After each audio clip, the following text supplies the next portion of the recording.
Mehriban Türkmen portal web saytynyň mehriban tomaşaçylary. Bir eserin tarihinden adly rubrikanyň bu edek sanna Türkmenistan Suratkeşler Birleşiginiň agdaty Sarmrat Yazmuratowyň Aýa dönni adly şu eser hakynda giňişleň gurrun etmekçi. Mehriban ileşler Sarmrat Yazmuratowyň bu eseri Beýik Pragyň paýhasyna, onuň peltepesine bagşlanýar.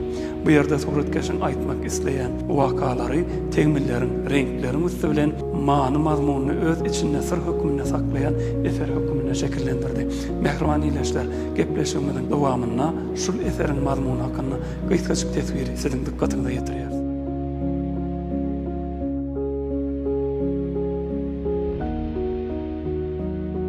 Bu eser nakkaşylyk sunutyny simbolizm çeperçilik akymyny ýerine ýetirilen işleriň biridir. Ol bu eserini filosofiya ilminiň rasionallyk we emosionallyk görelgilerinden uralyp eserde öretipdir. Onda görkezilýän her bir tegmiliň, şekiliň öz aňladýan mazmuny bar. Nakkaşçy Beýik Pragynyň aýdan goşky tetirlerinden täsirlenip, onnaky felsefe garaýşlary şekillerini üstü bilen tomaşaça ýetirmek isleýär. Ýüzüme aky tawanym Günýaly aýa dönni diýen tetirlerindäki mazmunundan täsirlenen nakkaşçynyň eserine aýyň şekili bar. Eseriň merkezinde goýulan aýyň şekili akylyň nyşany hökmünde goýulýar. Gadymy günnäwerde hem islam äleminde aý akyl nyşanyny aňladýar.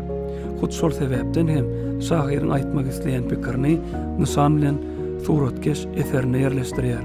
Meňliğiniň gyzyl reňkdäki labasy diňe bir türkmen halkynyň gyýyzgelinleriniň labasynyň reňkini görkezmek üçin ýerine ýetirilmedi. Ol gyzyl renk şekillendiriş sunutyny döredüjülük güýjüniň we ilhamyň simwolu bolan nyşan hökmünde gelýär. Nakkaş Magtumul Pragynyň döredüjülük ilham çeşmesiniň meňlidigini gyzyl renkiň üstü bilen tomaşaça sırla aýtmak başarýar.